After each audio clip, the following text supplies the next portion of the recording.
Hello everyone, my name is Sweety Badhalia and welcome to SB Academy classes। तो आज के इस video lecture में हम लोग डिस्कस करेंगे some basic principles and techniques यानी कि ऑर्गेनिक केमिस्ट्री 1 का आगे का टॉपिक। बहुत लंबे समय से हम लोगों ने नॉमेनक्लेचर पोर्शन को स्टार्ट कर रखा था। नेमिंग काफ़ी बड़ी होती है क्लास 11th में, और क्योंकि मैं हर एक चीज़ कराना प्रेफर करती हूँ तो वो थोड़ा सा और लंबा बन जाता है कि कोई भी चीज़ स्किप ना हो। ठीक है, तो फाइनली हम लोगों का नेमिंग पोर्शन जो है वो खत्म हो गया है। अब हम उसके आगे के टॉपिक्स जो हैं इस चैप्टर के वो पढ़ेंगे। तो सबसे पहले आज हम इस वीडियो लेक्चर की शुरुआत जो करेंगे वो करेंगे आइसोमर और आइसोमेरिज्म टॉपिक से। तो आप छोटे क्लासेस से ही आइसोमर्स के बारे में पढ़ते आ रहे हैं कि आइसोमर्स क्या होते हैं। आइसोमर्स हमारे ऐसे कंपाउंड्स होते हैं जिनका मॉलिक्यूलर फॉर्मूला तो सेम होता है बट उनके स्ट्रक्चर्स डिफरेंट होते हैं। ठीक है, आज हम लोग इस बारे में चर्चा करेंगे कि आइसोमर आइसोमेरिज्म तो ऑलरेडी आपको पता है। तो इस चैप्टर में हम लोग डिस्कस करेंगे कि आइसोमेरिज्म के क्या क्या टाइप्स होते हैं, किस किस रूपों में किन किन रूपों में आइसोमर्स पाया जाता है या आइसोमेरिज्म जो है आइसोमर्स एग्जिबिट करते हैं या शो करते हैं।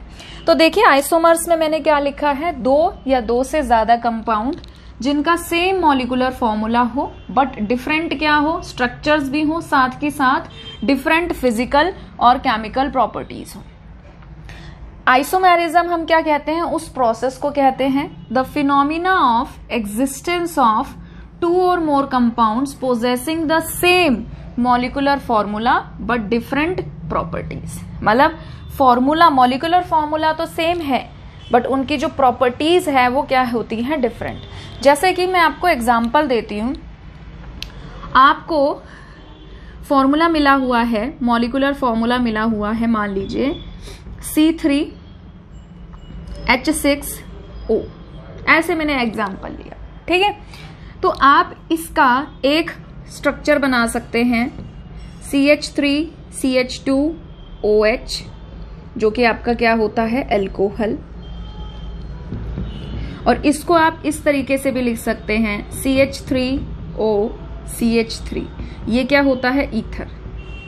तो मैंने ये एक जनरल एग्जांपल लिया है। अब आप मुझे खुद सोच के बताइए, इनको दोनों को हम ऐसे लिख सकते हैं कि नहीं लिख सकते हैं, C3H6O की फॉर्म में लिखा जा सकता है। इट मीन्स कि अल्कोहल और ईथर का जो ये कंपाउंड है, इथेनॉल एंड मिथॉक्सीमीथेन, इनका मॉलिक्यूलर फॉर्मूला सेम है।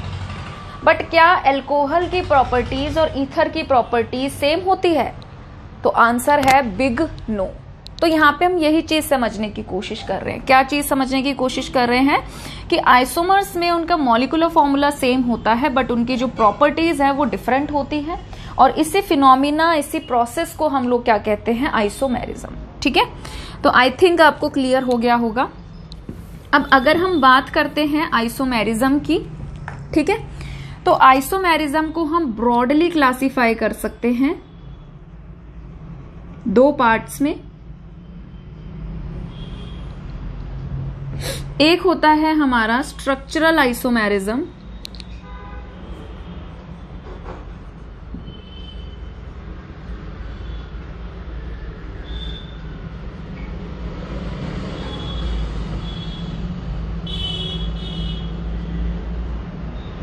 और एक हमारा होता है स्टीरियो आइसोमेरिज्म।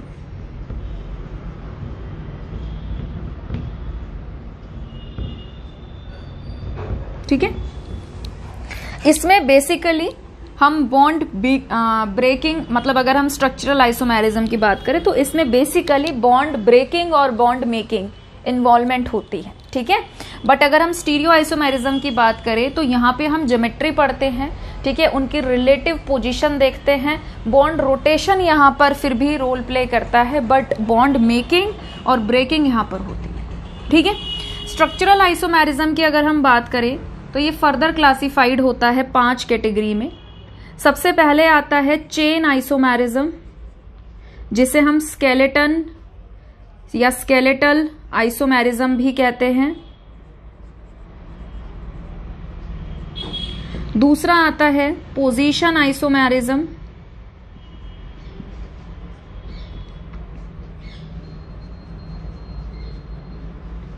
तीसरा होता है फंक्शनल ग्रुप आइसोमेरिज्म,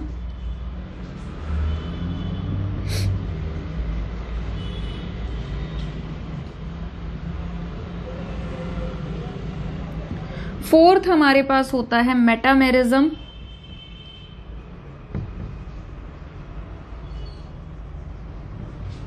और फिफ्थ हमारे पास होता है टोटोमेरिज्म। ठीक है। अगर हम बात करें स्टीरियो आइसोमेरिज्म की, तो इनको हम फर्दर 3 कैटेगरी में कैटेगराइज करते हैं। पहला हमारे पास होता है यहां पर कॉन्फर्मेशनल आइसोमेरिज्म,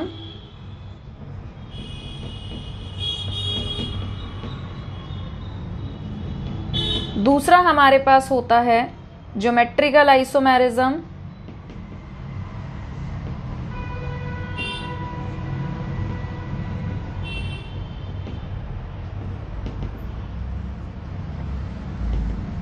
और लास्ट हमारे पास होता है ऑप्टिकल आइसोमेरिज्म।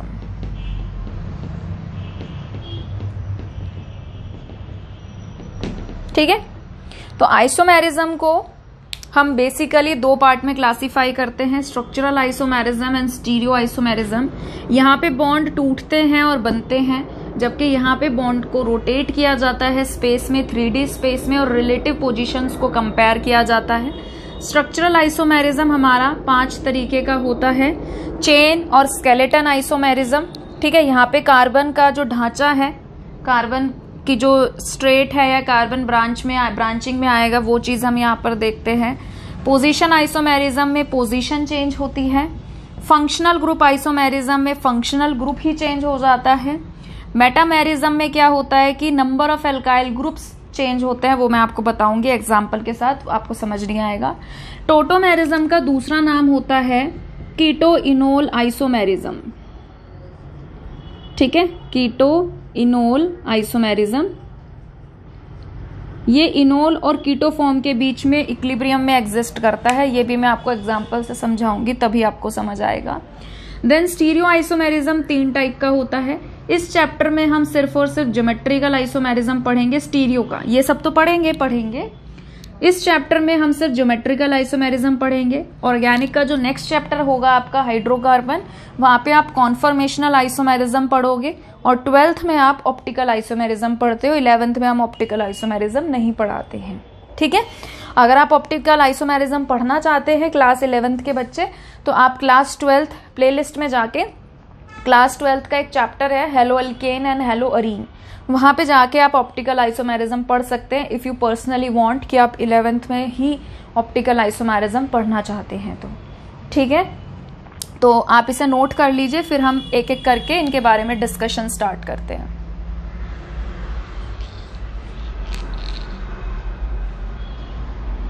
आगे बढ़ते हैं। अब देखिए मैंने यहाँ पर डेफिनेशन लिख रखी है कि स्ट्रक्चरल आइसोमेरिज्म का क्या है। The compounds having same molecular formula, मतलब ऐसे कंपाउंड्स होने चाहिए जिनका मॉलिक्यूलर फॉर्मूला सेम हो, डिफरेंट स्ट्रक्चर हो, अलग अलग स्ट्रक्चर्स हो। ठीक है। डिफरेंट अरेंजमेंट हो एटम्स और ग्रुप्स का विद इन द मॉलिक्यूल, तो जो भी अरेंजमेंट है वो मॉलिक्यूल के अंदर ही होना चाहिए। ठीक है। तो क्या कहा इन्होंने कि जो डिफरेंट अरेंजमेंट है मॉलिक्यूल्स का, और ये जो भी हमारे मतलब इस तरीके के कंपाउंड्स जिनका मॉलिक्यूलर फॉर्मूला सेम हो बट स्ट्रक्चर्स अलग अलग होते हैं, तो उन्हें हम स्ट्रक्चरल आइसोमर्स कहते हैं, और इसी फिनोमिना को स्ट्रक्चरल आइसोमेरिज्म कहा जाता है। आप इसको मैं तो कहूंगी अगर बहुत अच्छे तरीके से आप इसको ऐसे याद रख सकते हो कि यहाँ पर बॉन्ड मेकिंग और बॉन्ड ब्रेकिंग की इन्वॉल्वमेंट होती है। ठीक है। फिर उसके बाद 5 टाइप होते हैं इसका, जिसमें हम सबसे पहले फर्स्ट पढ़ेंगे, दैट इज द स्केलेटल और चेन आइसोमेरिज्म। नाम से ही पता चल रहा है स्केलेटल, कार्बन का जो ढांचा है वो चेंज होता है, या तो कार्बन की स्ट्रेट चेन रहेगी, या फिर स्लाइटली ब्रांचिंग होगी, या फिर हेवीली ब्रांचिंग होगी। ठीक है। तो यहाँ पे इसकी डेफिनेशन क्या है, the compounds having same molecular formula but different arrangement of carbon chain. तो ये आपका फोकस करने वाली चीज है कि यहाँ पर क्या रहेगा, डिफरेंट अरेंजमेंट रहेगा कार्बन चेन का within the molecule are called chain isomers और स्केलेटल आइसोमर्स, और इस प्रोसेस या फिनोमिना को हम क्या कहते हैं, चेन आइसोमेरिज्म। तो अगर हम बात करें एल्केन्स की, तो एल्केन्स के जो स्टार्टिंग के 3 मेंबर्स होते हैं, that is methane, ethane and propane, वो चेन आइसोमेरिज्म शो नहीं करते हैं, या फिर आप कह सकते हैं कि वो स्ट्रक्चरल आइसोमेरिज्म शो नहीं करते हैं। वो सिंगल, जैसे मीथेन है इसमें सिंगल कार्बन है, क्या डिफरेंट अरेंजमेंट शो करेगा, ठीक है। इथेन जो है ये भी नहीं शो करता है, प्रोपेन जो है ये भी शो नहीं करता है। जो आइसोमेरिज्म आपका चेन आइसोमेरिज्म स्टार्ट होता है वो 4 कार्बन से स्टार्ट होता है। देखिए जैसे कि 4 कार्बन है तो इन 4 कार्बन को आप ऐसे स्ट्रेट भी अरेंज कर सकते हैं, और आप इनकी ब्रांचिंग ऐसे भी कर सकते हैं कि 3 स्ट्रेट में डाल दिए और एक की आपने ब्रांचिंग कर दी, ठीक है। यहां पे नहीं करना बेटा ब्रांचिंग, अगर आप यहां पे ब्रांचिंग करोगे इट मीन्स क्या है, ये आपकी एक तरीके की स्ट्रेट चेन ही कहलाई जाएगी। नेमिंग आपने पढ़ी है तो इतना तो आपको समझ में आता है, ठीक है। तो ये है एक आइसोमर और ये है एक आइसोमर, तो क्या बन गया, ये कार्बन 4 बॉन्ड बनाता है, टेट्रावेलेंसी मेंटेन करेंगे तो ये बन गया आपका N-ब्यूटेन, ठीक है। और ये आपका क्या बन गया, 2-मिथाइल प्रोपेन, ठीक है। 1 2 3 ये लॉन्गेस्ट कार्बन चेन है। ब्रांचिंग में क्या आ रहा है, CH3 मिथाइल सेकेंड पर, तो 2-मिथाइल प्रोपेन। तो अगर आपसे कोई पूछे कि N-ब्यूटेन और 2-मिथाइल प्रोपेन या ऐसे ना, मतलब क्या आइसोमेरिज्म शो कर रहा है, तो आप बता सकते हैं चेन आइसोमेरिज्म। या आपसे ऐसे भी पूछा जा सकता है कि आपको 4 कार्बन दे दिए और आपको क्या दे दिए, 10 हाइड्रोजन दे दिए, और आपसे कहा है कि बताओ C4H10 कौन सा आइसोमेरिज्म शो करता है, चेन आइसोमेरिज्म, तो आपको बना के दिखाना है, ठीक है। जैसे कि फॉर एग्जाम्पल मैं आपको बोल दूं कि बेटा बताओ C5H12, ठीक है, कौन सा आइसोमेरिज्म शो कर रहा है, तो आप क्या कहेंगे, ये शो कर रहा है चेन आइसोमेरिज्म। कैसे कैसे कर रहा है, एक आप इसको स्ट्रेट चेन में अरेंज कर सकते हैं इस तरीके से, ठीक है। एक आप क्या कर सकते हैं, इसकी स्लाइटली ब्रांचिंग, आपने 4 कार्बन ऐसे लिख दिए, आप कार्बन को यहां लगा सकते हैं, इफ यू वांट आप यहां भी लगा सकते हैं, मतलब यहां की बजाय आप यहां लगा सकते हैं, ठीक है। बेटर ये रहेगा कि आप ना हमेशा नेमिंग कर लिया करो, क्योंकि आप बिगिनर्स हो, आप साथ साथ नेमिंग करो, नेमिंग की प्रैक्टिस भी होगी, पहला बेनिफिट। दूसरा बेनिफिट ये है कि अगर किसी के भी सेम नाम आ गए तो आपको पता चल जाएगा कि आपने सेम ही स्ट्रक्चर बनाया है, ठीक है। तो 2 फायदे हैं इसके। तो इसका क्या नाम है, इसका नाम है N-पेंटेन, 5 कार्बन है, ठीक है। इसका देखिए क्या नाम बनेगा बेटा, 1 2 3 4, लॉन्गेस्ट कार्बन चेन ढूंढी, ठीक है। ये बाहर है तो ये बन जाएगा आपका 2-मिथाइल, पैरेंट में 4 कार्बन है तो ब्यूट, और सिंगल बॉन्ड के लिए एन, ठीक है। एक और क्या कर सकते हैं आप, देखो अगर आप इसकी बजाय यहां पे लगाते CH3 तो नंबरिंग होती 1 2 3 4, तो उसका नाम भी 2-मिथाइल ब्यूटेन ही होता, ठीक है। एक क्या कर सकते हैं, एक और आप यहां से कार्बन को हटा के यहां जोड़ सकते हैं, तो वो क्या बन जाएगा, CH3 CH3 CH3 CH3। Longest carbon chain ढूंढिए, 1 2 3, तो क्या नाम बनेगा इसका, 2,2, 2 बार CH3 है तो डाई, CH3 के लिए मिथाइल, पेरेंट में 3 कार्बन आ रहे हैं तो प्रॉप, और सिंगल बॉन्ड के लिए एन। क्लियर है, ठीक है। तो आई होप आपको ये समझ में आया होगा। वीडियो को पॉज करिए और इसे प्लीज नोट करिए। चलिए आगे बढ़ते हैं। अब हमारे पास नेक्स्ट है पोजीशन आइसोमेरिज्म। तो नाम से ही पता चल रहा है कि पोजीशन आइसोमेरिज्म में पोजीशन चेंज होगी। अब किसकी पोजीशन चेंज होती है, देखिए ऐसे कंपाउंड्स जिनका सेम मॉलिक्यूलर फॉर्मूला हो but differ in the position of the functional group. Functional group की पोजीशन चेंज हो सकती है, कार्बन कार्बन मल्टीपल बॉन्ड यानी कि डबल या फिर ट्रिपल बॉन्ड की पोजीशन चेंज हो सकती है, या फिर सब्स्टिट्यूएंट ग्रुप अगर कोई है तो उसकी पोजीशन भी अगर चेंज हो रही है तो उसे हम क्या कहते हैं, पोजीशन आइसोमर्स, और इस फिनोमिना को क्या कहते हैं, पोजीशन आइसोमेरिज्म। बहुत आसान है, ठीक है। पहले फंक्शनल ग्रुप के टर्म्स में समझते हैं। देखो जैसे कि मान लीजिए बेटा आपके पास ये कंपाउंड था, ठीक है, प्रोपेन 1 ओल था। आप जब इसकी नंबरिंग करेंगे, OH जिस कार्बन से जुड़ा है, फंक्शनल ग्रुप जिस कार्बन से जुड़ा होता है उसे कम से कम नंबर देते हैं, तो इसका नाम क्या बनेगा, इसका नाम बनेगा प्रोपेन 1 ओल। अब मैं इस OH को मान लो फर्स्ट पे ना लगा के सेकंड पे लगाऊं, CH3 CH OH CH3।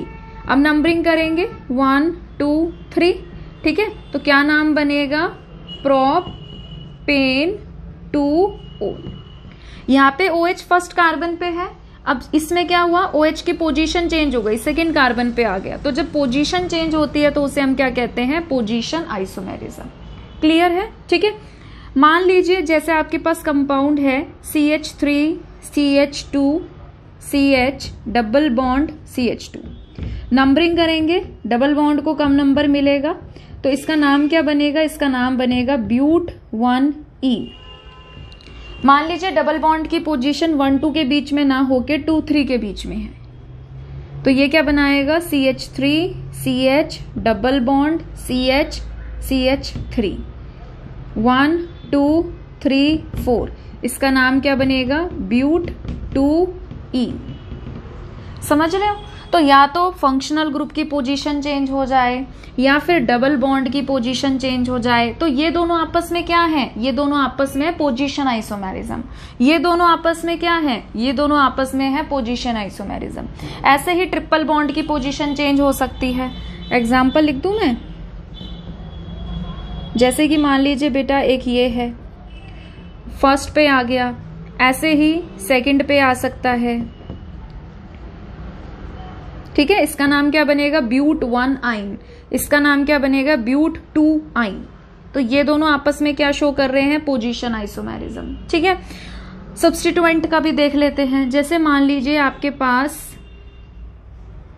अगल बगल वाले कार्बन पर क्लोरीन आ गया, ठीक है, इसको क्या कहते हैं, विसिनल डाइहैलाइड। फिर ऐसा हो सकता है कि एक ही कार्बन पर दोनों आ जाएं हेलोजन्स, दैट इज जेमिनल डाइहैलाइड। तो यहाँ पे देखो जो हेलोजन्स है इनकी पोजीशन क्या है, 1 2, और यहाँ पे क्या है 1,1। समझ रहे हो? तो ये भी आपस में क्या है, पोजीशन आइसोमेरिज्म। तो बहुत आसान सा है। पोजीशन आइसोमेरिज्म में पोजीशन चेंज होती है। किसकी पोजीशन चेंज होती है, या तो फंक्शनल ग्रुप की या फिर कार्बन कार्बन मल्टीपल बॉन्ड की जिसमें डबल और ट्रिपल दोनों आते हैं, ठीक है, या फिर सब्स्टिट्यूएंट ग्रुप की, अगर कोई सब्स्टिट्यूएंट है तो उसकी भी पोजीशन चेंज हो सकती है, ठीक है। तो I hope I am clear, इसे नोट करिए फिर आगे बढ़ते हैं।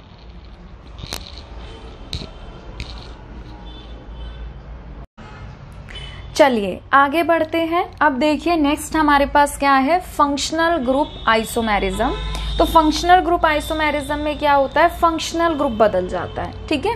तो देखिए क्या है, the compounds having same molecular formula, ऐसे कंपाउंड जिनका मॉलिक्यूलर फॉर्मूला सेम हो but different functional group in the molecule, functional group जो है वही चेंज हो जाता है, उन्हें कहते हैं functional group isomers and this phenomena is known as functional group isomerism. जैसे कि फॉर एग्जाम्पल आपके पास है C2H6O, तो इसके देखो दो आइसोमर बन सकते हैं। आप इसे ऐसे भी बना सकते हैं, CH3CH2OH, क्या बना ये, अल्कोहल। आप इसे ऐसे भी बना सकते हैं, CH3OCH3, ये क्या बना बेटा, दैट इज ईथर, ठीक है। कार्बन 2 थे, 2 कार्बन लिखे, 6 हाइड्रोजन थे, 3 यहां लगाए, 2 यहां लगाए, 1 यहां लगाया, ठीक है। और इसमें भी हमने 3-3 हाइड्रोजन बांट दिए 2 कार्बन के पास, तो एक अलग एल्कोहलिक ग्रुप बन गया और एक ईथर ग्रुप बन गया, ठीक है। इन द सेम वे मान लीजिए आपके पास है C3H6O, तो इसका एक क्या बन सकता है, CH3 CH2 C double bond OH, that is aldehyde. ठीक है, और एक क्या बन सकता है, CH3 C double bond O CH3, ये क्या बन गया, कीटोन। ठीक है, तो यहां पे क्या है, एक एल्डिहाइडिक ग्रुप और यहां पे क्या है, कीटोनिक ग्रुप। तो जब अलग अलग फंक्शनल ग्रुप हम बनाते हैं ऐसे कंपाउंड्स का जिनका मॉलिक्यूलर फॉर्मूला सेम है बट अलग अलग फंक्शनल ग्रुप की फॉर्म में वो एग्जिस्ट करने की क्षमता रखते हैं, तो उन्हें हम क्या कहते हैं, फंक्शनल ग्रुप आइसोमेरिज्म।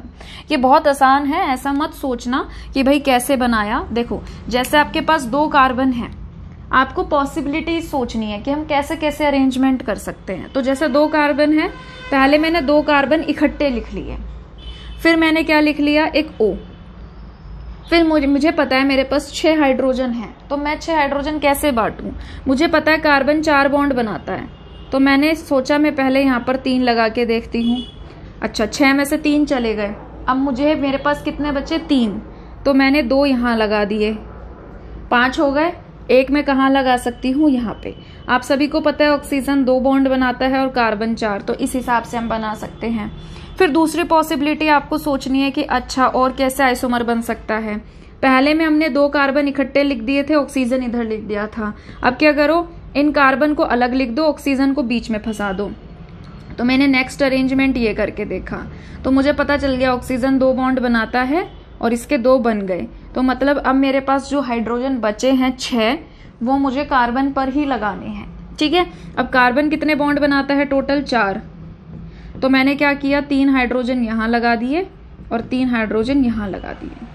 ठीक है, तो ये बस आपके थिंकिंग एबिलिटी पे बेस्ड है, आप जितना प्रैक्टिस करेंगे आपको उतना अच्छे से आता जाएगा। ठीक है, नोट करिए इसे, फिर आगे बढ़ते हैं।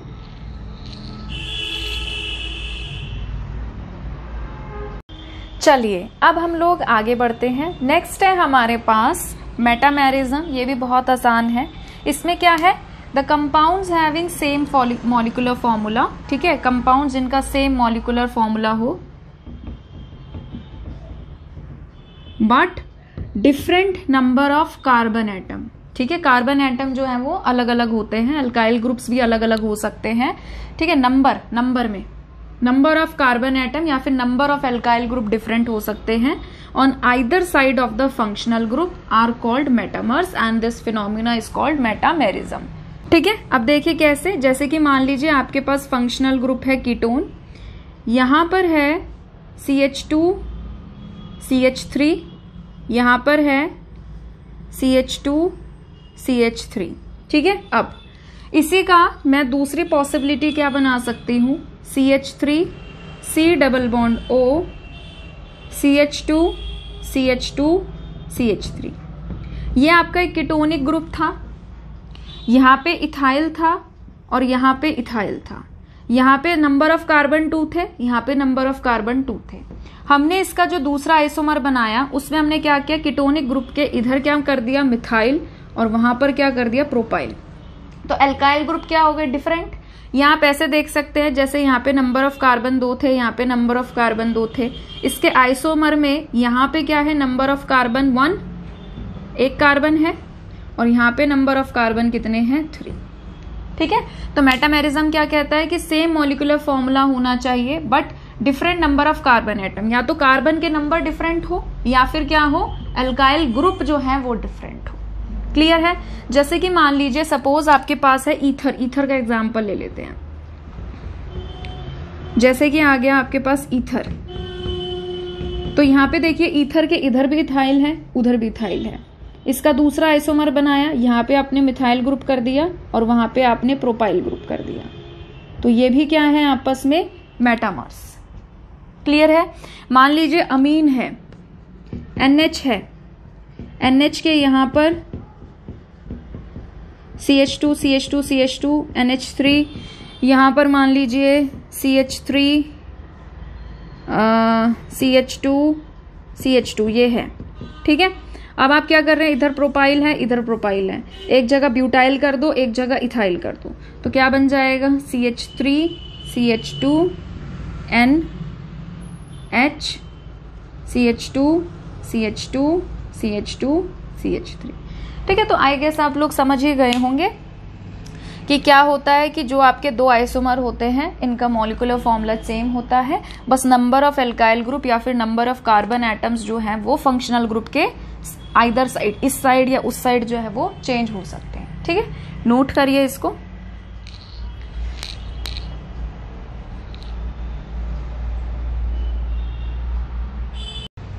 चलिए आगे बढ़ते हैं। अब हमारे पास नेक्स्ट आइसोमेरिज्म है टोटो आइसोमेरिज्म। तो टोटो आइसोमेरिज्म जो है that is a special type of functional isomerism. जो फंक्शनल आइसोमेरिज्म होता है, ठीक है, फंक्शनल आइसोमेरिज्म में मैंने आपको क्या बताया था, फंक्शनल ग्रुप चेंज होता है, ध्यान रखना। तो कहा है कि इन्होंने कि जो फंक्शनल आइसोमेरिज्म होता है, फंक्शनल ग्रुप आइसोमेरिज्म का ये एक स्पेशल टाइप है जिसमें आइसोमर्स जो हैं वो कैसे डिफर करते हैं in the arrangement of atoms. उनमें एटम्स का अरेंजमेंट होता है। फंक्शनल ग्रुप तो अलग अलग एग्जिस्ट करेंगे ही करेंगे, एटम्स का अरेंजमेंट होता है in, but they exist in dynamic equilibrium. Dynamic means motion, जो चीज मूव करती रहे। ठीक है, अब exist in dynamic equilibrium with each other and this phenomena is called tautomerism। अब देखिए, जैसे कि मान लीजिए आपके पास कंपाउंड है CH2 double bond COH CH3। ठीक है, तो देखिए इसमें बेसिकली होता क्या है, फंक्शनल ग्रुप तो चेंज होगा ही होगा, साथ में क्या होगा, अरेंजमेंट ऑफ एटम्स। तो होता क्या है कि ये जो H है ये यहां आता है उस कार्बन के पास, ठीक है, जहां पर डबल बॉन्ड है, और ये डबल बॉन्ड शिफ्ट होता है यहां पर। तो ये क्या बनाता है, ये बनाता है, this is the sign of equilibrium. तो ये बनाता है CH3C double bond O CH3। यहां पे आपका फंक्शनल ग्रुप था एल्कोहल, और यहां पे आपका जो फंक्शनल ग्रुप है वो क्या है, कीटोन। समझ पा रहे हो? ठीक है, ये जो इक्विलिब्रियम का मतलब साइन यहां पर मैंने लगाया है, इक्विलिब्रियम का मतलब ये है कि ये जितना फॉरवर्ड में जा सकता है उतना ही ये बैकवर्ड में भी आ सकता है। समझ रहे हो, रिएक्शन फॉरवर्ड डायरेक्शन में भी जा सकती है, बैकवर्ड डायरेक्शन में भी आ सकती है। इक्विलिब्रियम के और भी बहुत मतलब होते हैं, बट मैं अभी फिलहाल यहाँ पर जो कन्वीनियंट है वो आपको बता रही हूँ। ठीक है, मान लीजिए जैसे कि आपके पास, अच्छा एक चीज और, इस कार्बन पर डबल बॉन्ड है तो डबल बॉन्ड के लिए EN। इस कार्बन पर एल्कोहलिक ग्रुप है, एल्कोहल का सफिक्स क्या होता है, एल्कोहल का के लास्ट में क्या लगता है, OL, या एल्कोहल के लिए हम क्या सफिक्स लगाते हैं, OL। ठीक है, तो इसको बोला जाता है इनोल फॉर्म। यहां पे क्या है, कार्बन है, double bond O, keto group, इधर भी कार्बन से जुड़ा हुआ है, इधर भी कार्बन से, तो इसे कहा जाता है कीटो फॉर्म। ठीक है, तो टोटोमेरिज्म का एक दूसरा नाम भी होता है, क्या नाम होता है, कीटो इनोल आइसोमेरिज्म। क्या नाम होता है, कीटो इनोल आइसोमेरिज्म। ठीक है, मान लीजिए आपके पास इस तरीके से कंपाउंड है, 6 मेंबर की रिंग है, यहां पे डबल बॉन्ड है और यहां पर OH है, ये यहां पर क्या है, कार्बन है। ठीक है, अगर कोई ऐसा बच्चा है जिसे नहीं समझ में आ रहा है तो देखिए, OH C double bond CH2 CH2 CH2 CH CH2 और ये इस तरीके से ये है। तो इसमें होगा क्या कि ये डबल बॉन्ड आएगा यहां पर और ये जो H है ये आएगा यहां पर, तो ये क्या बनाएगा, ये बनाएगा C डबल बॉन्ड O, इधर बॉन्ड, इधर बॉन्ड, इधर एक और H आ गया, इधर CH2, बाकी का सब वैसे का वैसा ही। ठीक है, तो यानी कि हम इसको कैसे दिखा सकते हैं, हम इसको ये दिखा सकते हैं कि ये जो डबल बॉन्ड है ये यहां आ रहा है और ये वाला जो H है वो यहां आ रहा है, तो ये क्या फॉर्म कर रहा है, साइक्लोहेक्सेनॉन। 6 मेंबर की रिंग है, रिंग के लिए साइक्लो, 6 कार्बन की हेक्स, सिंगल बॉन्डेड है सभी एन, मतलब इधर सब सिंगल बॉन्डेड है एन, और कीटोन के लिए क्या लगाया है ओन। ठीक है, तो I hope I am clear. तो टोटोमेरिज्म में होता क्या है कि एक इनोल फॉर्म होती है और एक कीटो फॉर्म होती है। तो यहाँ पर फंक्शनल ग्रुप तो चेंज होते ही हैं, साथ के साथ एटम का भी अरेंजमेंट होता है। तो H यहाँ आ रहा है, डबल बॉन्ड यहाँ शिफ्ट हो रहा है। ठीक है, तो वो इनोल से कीटो फॉर्म में शिफ्ट हो रहा है। नोट करिए इसको।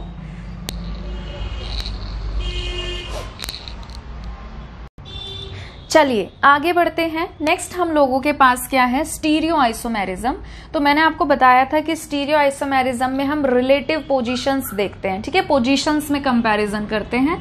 तो ये वो आइसोमर्स होते हैं जिनका सेम स्ट्रक्चरल फॉर्मूला होता है बट डिफरेंट रिलेटिव अरेंजमेंट होता है, कंपैरिजन होता है, हम पोजीशंस में कंपैरिजन करते हैं। ठीक है, तो वो एटम्स का भी हो सकता है, ग्रुप ऑफ एटम्स का भी हो सकता है स्पेस में। इन्हें हम स्टीरियो आइसोमर्स कहते हैं और इस प्रोसेस को स्टीरियो आइसोमेरिज्म कहा जाता है। तो इसके बेसिकली 3 टाइप होते हैं। कॉन्फॉर्मेशनल हम हाइड्रोकार्बन चैप्टर में पढ़ेंगे, ज्योमेट्रिकल हम यहाँ पर पढ़ रहे हैं, और ऑप्टिकल आइसोमेरिज्म हम क्लास 12th में पढ़ते हैं। ठीक है, तो ज्योमेट्रिकल आइसोमेरिज्म का दूसरा नाम सिस ट्रांस आइसोमेरिज्म भी होता है। ठीक है, अब ध्यान से सुनिए। सिस का मतलब होता है सेम साइड और ट्रांस का मतलब होता है अपोजिट साइड। ठीक है, सेम ग्रुप सेम साइड अगर होंगे तो सिस कहा जाएगा, सेम ग्रुप अगर अपोजिट साइड होंगे तो उसे ट्रांस कहा जाएगा। फॉर एग्जाम्पल, अच्छा ये हम निकालते हैं या ये हम देखते हैं अल्कीन्स में, यानी कि डबल बॉन्ड में। ठीक है, मान लीजिए 2 कार्बन के बीच में डबल बॉन्ड है, यहां पर है CH3 ग्रुप और इसके बगल वाले कार्बन पर है CH3 ग्रुप। ठीक है, यहां पर H है, यहां पर H है। तो CH3 ग्रुप के बगल में एडजेसेंट वाले कार्बन पर, ठीक है, सेम पे नहीं देखना है, कहीं यहां CH3 लगा के फिर चेक कर रहे हो, नहीं, अलग होने चाहिए कार्बन। ठीक है, तो अलग अलग कार्बन पर CH3 अगर एडजेसेंट पोजीशन पर है, सेम साइड पर है, तो इसे कहा जाता है सिस। इसे क्या कहा जाता है, सिस आइसोमर। बट अगर यही CH3 इसके बगल में ना होके इसके अपोजिट हो, अगर यही CH3 इसके बगल में ना होके कहां हो, इसके अपोजिट, तो जब अपोजिट साइड आती है तो उसको हम क्या कहते हैं, उसे हम बोलते हैं ट्रांस। तो ये क्या कहलाया जाएगा, इसका ट्रांस आइसोमर। क्लियर है? ठीक है, चलिए एक हम देखते हैं। मान लीजिए हमारे पास दे रखा है कंपाउंड, हम देखते हैं हेक्सथ्रीन में देखते हैं, चलो। ठीक है, हेक्सथ्रीन का मतलब 6 कार्बन है और यहां 3 का मतलब 3rd पोजीशन पर डबल बॉन्ड है, तो हमने ये बना दिया। ठीक है, अब हम इसका आइसोमर बनाएंगे, सिस और ट्रांस। तो जिन कार्बन के बीच में डबल बॉन्ड है उन्हें पकड़ लीजिए। इस पे भी एक H है, इस पे भी एक H है, इस पर पूरा एक इथाइल ग्रुप है और इस पे भी पूरा एक इथाइल ग्रुप है।